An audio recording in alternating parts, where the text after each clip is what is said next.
Bueno, trataremos lo que son cementos ecoeficientes, sostenibles o ecológicos. Para dar una pequeña introducción a lo que son este tipo de materiales, tenemos qué es el cemento. El cemento no es más que una mezcla de piedra caliza y arcilla que se tritura y se lleva a hornos a altísimas temperaturas para generar un material que conocemos como clinker. Luego, este material se muele hasta obtener un polvo fino, al cual se le agrega entre un 3 y un 5% de yeso para formar lo que conocemos hoy como el cemento Portland común. El cemento en la sociedad humana. Las sociedades actuales, en un entorno construido que es inimaginable, donde encontramos edificios, carreteras, presas y muchas más construcciones, donde el material más usado es el cemento. Una población que aumenta su tamaño en una proporción exponencial y en la cual la producción de cemento crece casi paralelamente como el tamaño de la población, lo que dice que la producción crece mucho más rápido que los demás productos básicos como el acero. Como podemos ver en la gráfica, hay, digamos, esta relación donde crece el cemento, la producción crece a medida que pasa el tiempo. La producción del cemento crece muy rápidamente en comparación de lo que es el acero crudo. En el 2015, la masa total de cemento que se fue producida fue cerca de 4.600 millones de toneladas. Esto equivale a 626 kilogramos por persona, lo que asume un uso mayor de cemento que de alimentos por cada persona. En el 2005, los materiales a base de cemento representaron alrededor del 30% del uso de materiales a nivel mundial, incluyendo los combustibles fósiles, porcentaje que en 1950 representaba sobre el 7%. Esto implica que el aumento ha sido significativo, de más de 4 veces en solo 55 años.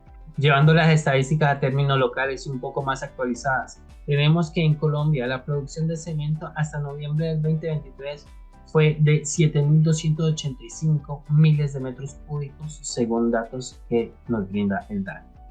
Por otro lado, y considerando la demanda, crece a un ritmo muy rápido. La producción futura se espera supere el 90% de la producción actual, es decir, que cerca del 260% para el año 2050.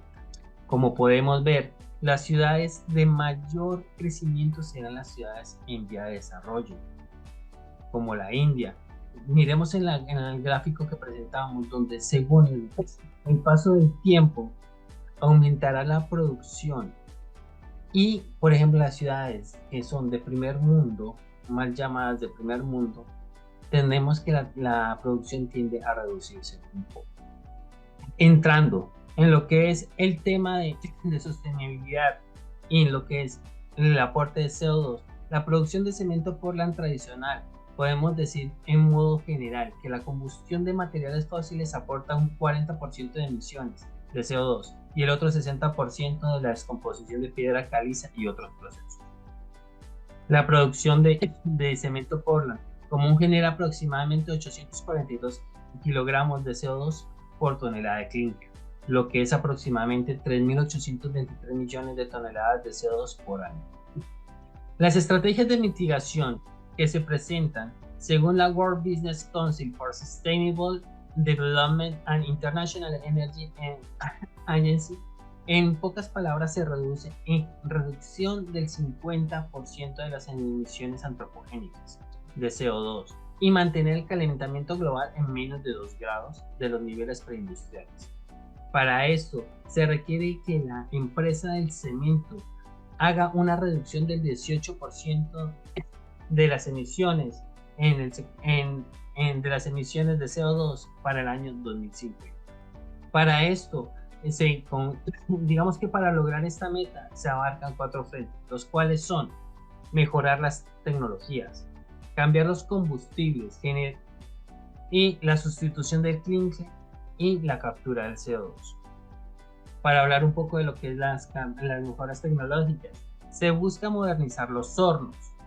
Por ejemplo, hacer el cambio del horno húmedo largo a un horno moderno con precalcinador, el cual consume un 50% menos de energía y es un 63% eficiente, lo cual lo hace la máquina térmica más eficiente en el sector industrial. Aunque la implementación de estos hornos no es un proceso económico fácil, se espera que las empresas productoras vayan migrando a las nuevas tecnologías gradualmente hasta el año 2050. Así, la reducción del 1.8% de la meta global de reducción de emisiones de CO2. Después tenemos que el cambio de combustibles es un trabajo que se puede realizar relativamente fácil, dado que los hornos son máquinas muy flexibles y las cuales pueden permitir con relativa facilidad este cambio. Para dar un ejemplo, en la empresa brasileña, en los años 1970, esta utilizaba casi en el 100% de sus industrias el full oil.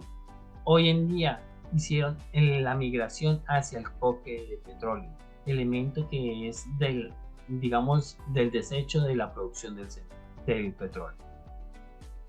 Otro ejemplo muy claro es que en Europa se utilizan lo que es los residuos como combustible. Esto puede llegar al 80% de la demanda térmica. El mayor uso de combustibles residuales es un medio eficiente para su eliminación, lo que proporciona un servicio útil y ecológicamente responsable. Si aumentamos el uso de combustibles alternativos, podríamos llegar a generar un golpe del 15% en la reducción de las emisiones de CO2. Después tenemos lo que es la sustitución del clinker. En pocas palabras, sustituimos un poco esto, reducimos esto por otros materiales y podemos generar grandes beneficios en el cemento, dado que esto no requeriría nuevos hornos y podríamos generar menos emisiones de CO2, produciendo casi la misma cantidad de cemento. Tenemos tres, principales sustitutos, lo que son la escoria granulada de alto horno, cenizas volantes y relleno de piedra caliza casi negra. Y por último tenemos la captura y almacenamiento o uso del carbón.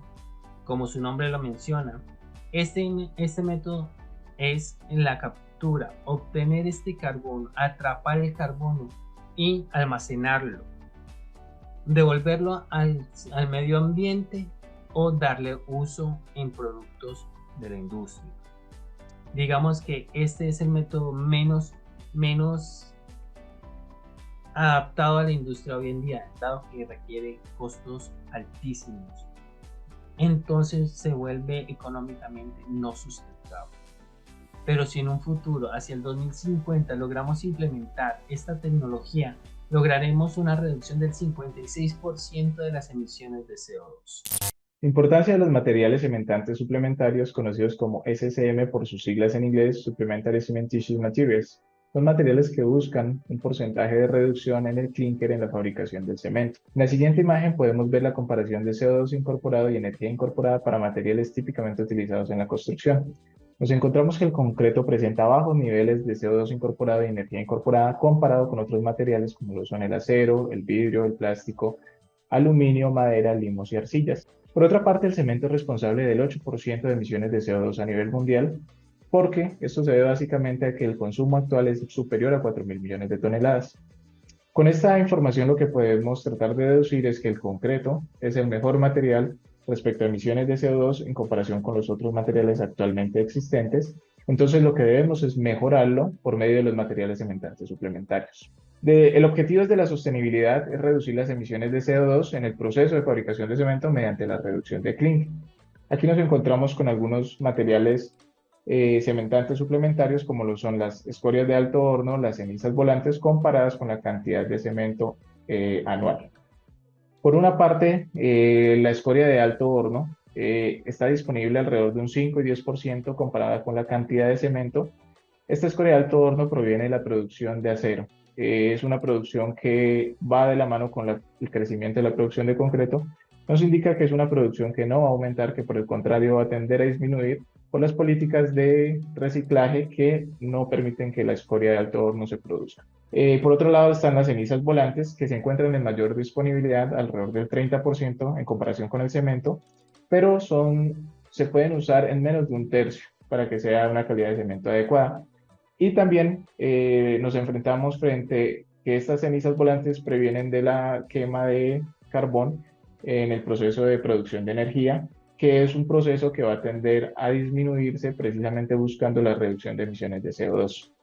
Por otra parte, tenemos la piedra caliza. La piedra caliza sí se encuentra en abundancia en el mundo, pero no podemos adicionar más de 10 o 15% a la mezcla de cemento porque nos presenta mayor porosidad y disminución de las propiedades. Llegando así a las arcillas calcinadas, que son arcillas con un contenido de 40% de caolinita que se calientan a temperaturas alrededor de 700 a 850 grados, generando un material altamente puzolánico. De estas arcillas calcinadas sí tenemos gran disponibilidad alrededor del mundo. La tecnología LC3 es una tecnología que combina lo que es la arcilla calcinada con piedra caliza para reducir el porcentaje de clúster. Particularmente tenemos LC350, que es 50% de clúster molido, 30% de arcilla calcinada, 15% de piedra caliza, 5% de yeso, y es suficiente para proporcionar resistencia mecánica similar a la del cemento Portland simple. Este proceso se puede analizar de la siguiente forma. Por una parte tenemos la producción de clúster tradicional, que es por medio de arcilla y piedra caliza, que se realiza en un horno rotatorio a temperaturas de 1400 a 1500 grados y que posterior se combina con el yeso. Por otro lado tenemos la adición de arcilla con contenido de 40% de caolinita, que se llevan a un horno rotatorio o a un calcinador flash a 700 o 800 grados, produciendo menores porcentajes de emisión de CO2. Posteriormente se mezclan con piedra caliza molida en su estado natural, formando la siguiente parte y combinando las dos, obteniendo un tipo de cemento con una reducción de clúster, generando unos 40% de emisiones de CO2. Esta disminución de CO2 la podemos explicar mejor en el siguiente gráfico, donde podemos ver que en el cemento Portland simple tenemos 95% de clúster que nos genera la mayor cantidad de emisiones de CO2 y donde vamos a reemplazar 45% de este clúster, donde este 30% de arcillas calcinadas nos va a generar ciertas emisiones de CO2, pero menores a las del clúster convencional, y este 15% de piedra caliza no nos va a generar emisiones de CO2, que conjunto con el 5% de yeso, que no genera emisiones, nos garantizan una reducción de aproximadamente entre el 30 y el 40% de CO2. En el siguiente gráfico podemos ver el impacto potencial relativo del calentamiento global de la producción de cemento en Cuba, con un piloto que incluye el cemento Portland simple, el cemento Portland con adición de piedra caliza y el cemento LC3, donde podemos ver que obtenemos una reducción de alrededor del 35% comparado con el cemento Portland simple. Presentamos ahorro de recursos utilizando el cemento LC350. Con el uso de la arcilla y la piedra caliza que se encuentran en altas cantidades en la población mundial, nos encontramos en el siguiente gráfico las vetas de arcilla con contenidos de caolinita en color amarillo y que también se ubican en regiones que presentan un crecimiento mayor en los años futuros respecto al uso de concreto. Entonces, regiones como Latinoamérica, África, al sureste asiático, tienen la disponibilidad de esto, generando así un posible crecimiento en este tipo de tecnología. Las características de resistencia y durabilidad. En el siguiente gráfico podemos comparar la fuerza de compresión en megapascales con el cemento Portland simple y los cementos tipo LC350 con diferentes niveles de caolinita, de concentración de caolinita. Nos damos cuenta que en el primer día el cemento Portland obtiene mayor resistencia, a los 3 días la resistencia empieza a equipararse, para los 7 días obtener resistencias iguales o superiores al cemento Portland simple. A los 28 días se supera. Entonces, por la parte de resistencia garantiza el cemento LC3 superar al cemento Portland simple. Adicionalmente tenemos una ventaja que es el afinamiento de los poros, que especialmente es ventajoso con respecto a la entrada de iones de cloruro, aumentando la durabilidad en estructuras con contacto del agua salada. En la siguiente imagen podemos ver una prueba de estancamiento de cloruros de 1 y 2 años en una solución de sodio al 3%. En esta línea más oscura podemos ver el cemento Portland simple, donde comparado con el cemento LC350 con diferentes proporciones de caolinita, podemos ver que presentan una menor intrusión de iones de cloruro en milímetros respecto al cemento Portland simple.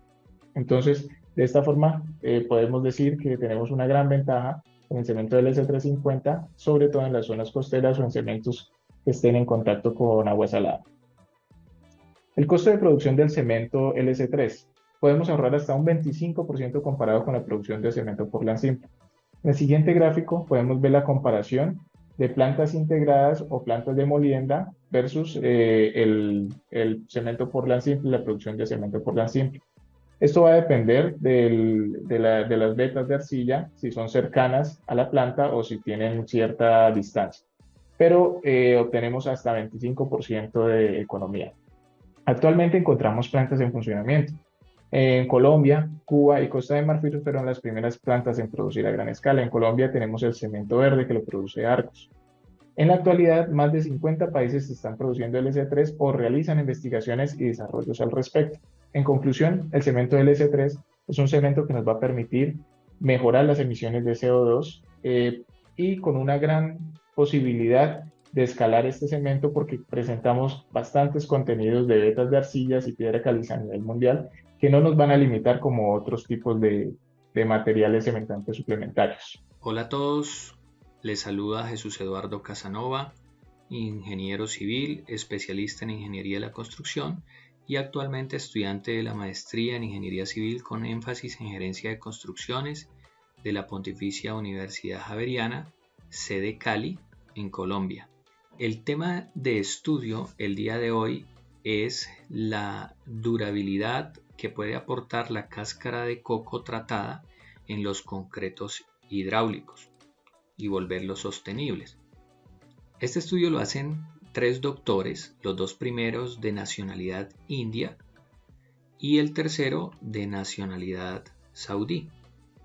Quizás el más prominente en estudios de la cáscara de coco es el doctor Gunasekaran.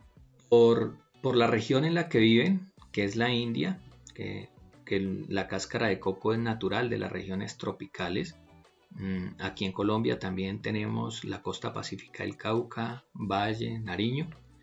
También tenemos este tipo de residuo. Lo que buscan es que este residuo se pueda usar como agregado grueso, como una alternativa sostenible. Entonces se tritura de esta manera formando un árido grueso. Y también como material sustituto o adición al concreto hidráulico y buscar reducir la dependencia de los recursos naturales con este. Se hizo el análisis de la cáscara de coco de la siguiente manera, sin usar tratamientos, haciendo una observación del área de poros con un microscopio electrónico de barrido, hacer una observación de poros con un software ImageNG, que es una aplicación de AVA que funciona muy bien para el procesamiento científico de imágenes, y también con el tratamiento de 6 soluciones en donde están enumeradas aquí T1, 2, 3, 4, 5 y 6 relacionados con alcohol vinílico, con sulfato ferroso, con cal apagada, con ácido acético, con harina de sagú, que es la más importante, esta 5, ténganla en cuenta, y la T6, que es la harina de maíz. En la imagen que ven aquí son las imágenes tomadas con el microscopio electrónico de barrido, en donde nos señalan los poros en la muestra. Y aquí se hace la observación con el software ImageNG, que lo que hace es blanquear la zona de la sustancia y dejar solamente la zona de poros. Si ustedes observan, vemos que la T5, que es la harina de sagú, pues ofrece la menor cantidad de poros y es la que termina marcando la diferencia en todo este estudio. Se analizan las propiedades del concreto en temas de trabajabilidad. Los concretos livianos, según la ACI 211, el rango debe estar entre 20 y 100 milímetros, sin embargo el asentamiento dio de 10 milímetros y los doctores manifestaban que la mezcla se dejó trabajar sin ningún problema aún teniendo este asentamiento. La densidad seca a los 28 días dio un margen entre los 1975 y 2020 kilogramos por metro cúbico, que para los concretos livianos es menor a 2000 kilogramos por metro cúbico, estamos bien. Se analizan los parámetros de durabilidad para el concreto ya tratado. El primero, la resistencia a la compresión, en donde miramos que la muestra patrón y todos los concretos con adiciones del T1 hasta el T6 no tienen una variación en la resistencia, entonces Aquí no tenemos problema al adicionar la cáscara de coco a los concretos. Por otra parte está la absorción de agua, que la absorción de agua sí posee una variabilidad. Vuelve y genera una gran variabilidad el T5, que es la harina de sagú, frente a la muestra patrón, entonces mostrando una reducción de absorción de agua bastante significativa en las 4 edades del análisis, que es a los 3, a los 7, a los 28 y a los 56 días. Con el volumen de poros permeable también miramos una gran reducción, que el volumen de poros permeable es el que nos permite la calidad en la estructura de poros, y entonces allí observamos que también hay una gran variación, llevándose, digamos, en primer lugar la reducción del volumen de poros, en este caso la harina de sagú.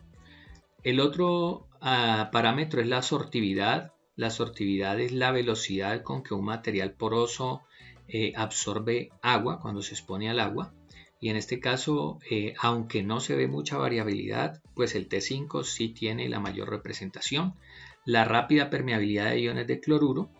También hay una variabilidad en donde la harina de sagú termina llevándose la primera clasificación, como lo muestra esta tabla, en donde nos muestra la clasificación o la posición que tiene cada una de las sustancias o soluciones añadidas a la cáscara de coco, en donde el T5, que es la harina de sagú, se lleva el primer puesto y en segundo puesto está la cal apagada. Las dos recomendaciones básicas que nos dan es que, basándonos en los resultados de la porosidad de los áridos, se recomienda tratamientos con harina de sagú y cal apagada. Y para una mayor durabilidad y resistencia a altas temperaturas se recomienda el concreto con cáscara de coco sin tratamiento, incorporando harina de sagú y agregados tratados con cal apagada. Y las conclusiones un poco de lo que les he contado. El porcentaje de área porosa se reduce si la cáscara de coco es tratada. La densidad no tiene mayor influencia en la mezcla, aun cuando la densidad de los tratamientos es variable. La resistencia a la compresión no se vio afectada por el uso de los tratamientos, y la mezcla tratada en las propiedades de absorción, volumen de poros permeables, sortividad y resistencia rápida a la permeabilidad de los iones de cloruro tienen mejores rendimientos en comparación con la mezcla no tratada. La mezcla tratada 5, que es la harina de sagú, muestra un mejor rendimiento en comparación con las demás mezclas con los demás tratamientos y también con mezclas sin tratar. Y tanto en las mezclas sin tratar como en las mezclas tratadas se incluyen en construcciones tipo 3, es decir, en edificaciones de mampostería confinada o sistemas de pórticos donde tenemos columnas y vigas exteriores. Allí puede funcionar muy bien. Espero que haya sido de su agrado este análisis de este artículo. Muy amables por su atención.